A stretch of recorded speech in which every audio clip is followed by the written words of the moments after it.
Chers amis, bonjour. Je suis le diacre Patrick Polido de la paroisse de Saint-Jean et heureux de vous retrouver pour une nouvelle page de la parole de Dieu en ce lundi matin.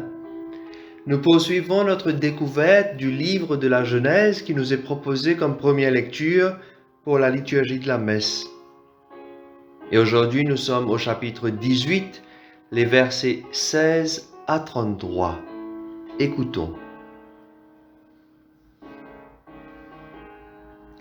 Au chêne de Mambré, les hommes se levèrent pour partir et regardèrent du côté de Sodome. Abraham marchait avec eux pour les reconduire. Le Seigneur s'était dit, « Est-ce que je vais cacher à Abraham ce que je veux faire? Car Abraham doit devenir une nation grande et puissante, et toutes les nations de la terre doivent être bénies en lui. En effet, je l'ai choisi pour qu'il ordonne à ses fils et à sa descendance de garder le chemin du Seigneur en pratiquant la justice et le droit. Ainsi, le Seigneur réalisera sa parole à Abraham. » Alors le Seigneur dit, « Comme elle est grande la clameur au sujet de Sodome et de Gomorrhe, et leur faute, comme elle est lourde, je veux descendre pour voir si leur conduite correspond à la clameur venue jusqu'à moi. Si c'est faux, je le reconnaîtrai. » Les hommes se dirigèrent vers Sodome, tandis qu'Abraham demeurait devant le Seigneur. Abraham s'approcha et dit, « Vas-tu vraiment faire périr le juste avec le coupable ? Peut-être y a-t-il 50 justes dans cette ville. Vas-tu vraiment les faire périr? Ne pardonneras-tu pas à toute la ville à cause des 50 justes qui s'y trouvent? Loin de toi de faire une chose pareille, faire mourir le juste avec le coupable, traiter le juste de la même manière que le coupable. Loin de toi d'agir ainsi. Celui qui juge toute la terre n'agirait-il pas selon le droit? Le Seigneur déclara, « Si je trouve 50 justes dans Sodome, à cause d'eux, je pardonnerai à toute la ville. » Abraham répondit, « J'ose encore parler à mon Seigneur, moi qui suis poussière et cendre. Peut-être sur les 50 justes, en manquera-t-il 5? Pour ces 5-là, vas-tu détruire toute la ville? » Il déclara, « Non, je ne la détruirai pas si j'en trouve 45. » Abraham insista, « Peut-être s'en trouvera-t-il seulement 40. » Le Seigneur déclara, « Pour 40, je ne le ferai pas. » Abraham dit, « Que mon Seigneur ne se mette pas en colère, si j'ose parler encore. Peut-être s'en trouvera-t-il seulement 30. » Il déclara, « Si j'en trouve 30, je ne le ferai pas. » Abraham dit alors, « J'ose encore parler à mon Seigneur. Peut-être s'en trouvera-t-il seulement 20. » Il déclara, « Pour 20, je ne détruirai pas. » Il dit, « Que mon Seigneur ne se mette pas en colère, je ne parlerai plus qu'une fois. Peut-être s'en trouvera-t-il seulement 10. » Et le Seigneur déclara, « Pour 10, je ne détruirai pas. » Quand le Seigneur eut fini de s'entretenir avec Abraham, il partit et Abraham retourna chez lui. Parole du Seigneur. Frères et sœurs, rappelez-vous, la semaine dernière, nous avons clôturé notre méditation avec le chapitre 17 du livre de la Genèse, où nous avions abordé la question de l'alliance entre Dieu et Abraham, et à travers Abraham, avec toute sa descendance et toute l'humanité. Le signe extérieur de cette alliance était la circoncision. Pour nous chrétiens, nous sommes entrés dans une alliance nouvelle et éternelle avec Jésus-Christ. Et le signe de cette alliance, c'est bien notre baptême qui nous fait participer à la mort et à la résurrection du Christ. Aujourd'hui, nous méditons le chapitre 18. Dans les premiers versets de ce chapitre, nous voyons Dieu qui se fait l'invité des êtres humains. Dieu vient visiter Abraham et Sarah.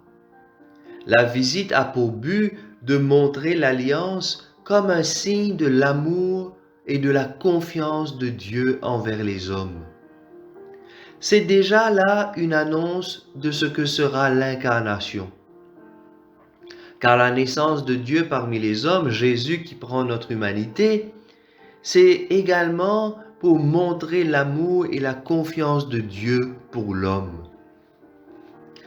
Et donc, nous voyons Abraham qui accueille 3 hommes. D'ailleurs, la lecture de ce jour commence par nous dire que les 3 hommes, les hommes se levèrent pour partir.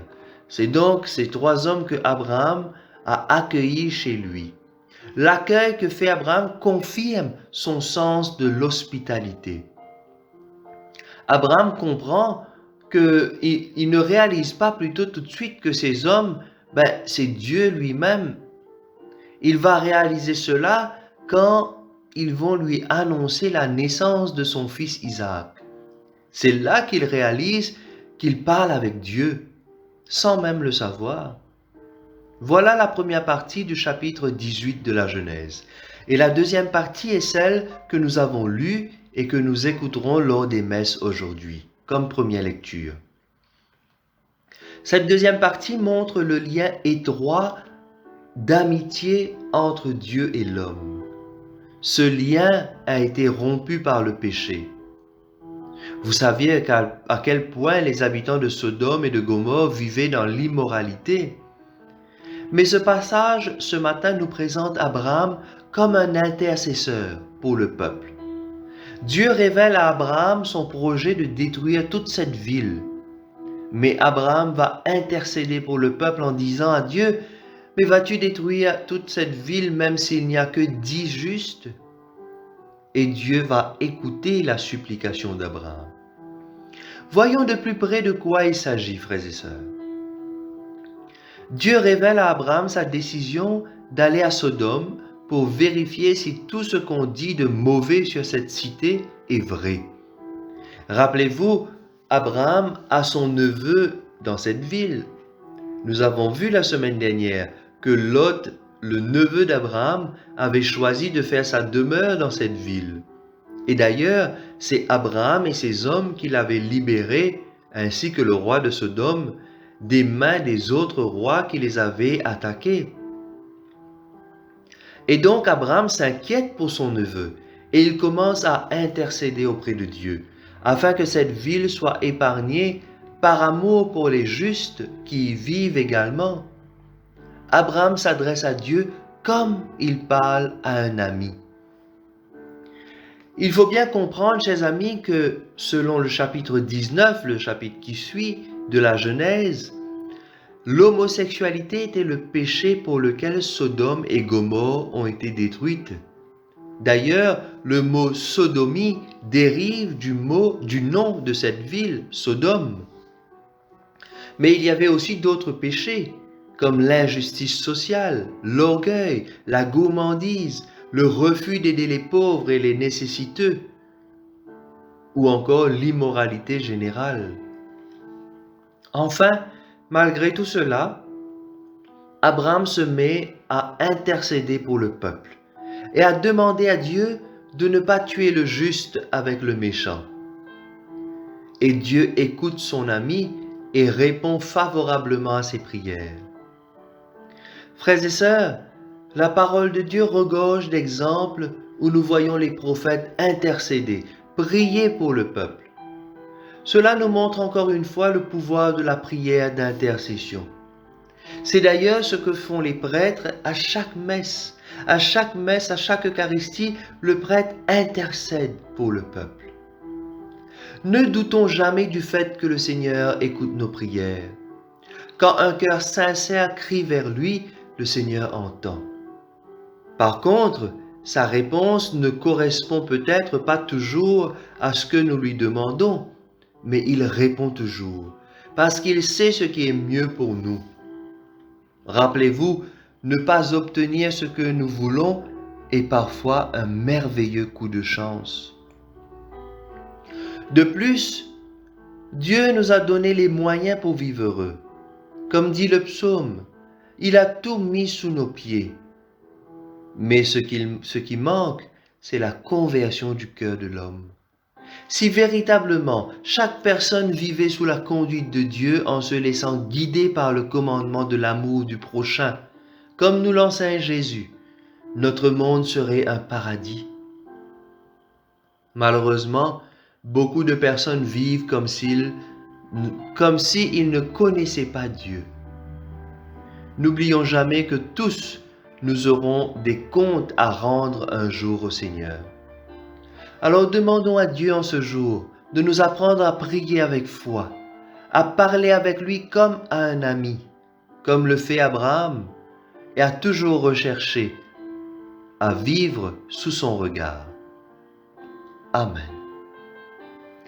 Frères et sœurs, que Dieu bénisse votre semaine, au nom du Père et du Fils et du Saint-Esprit. Amen.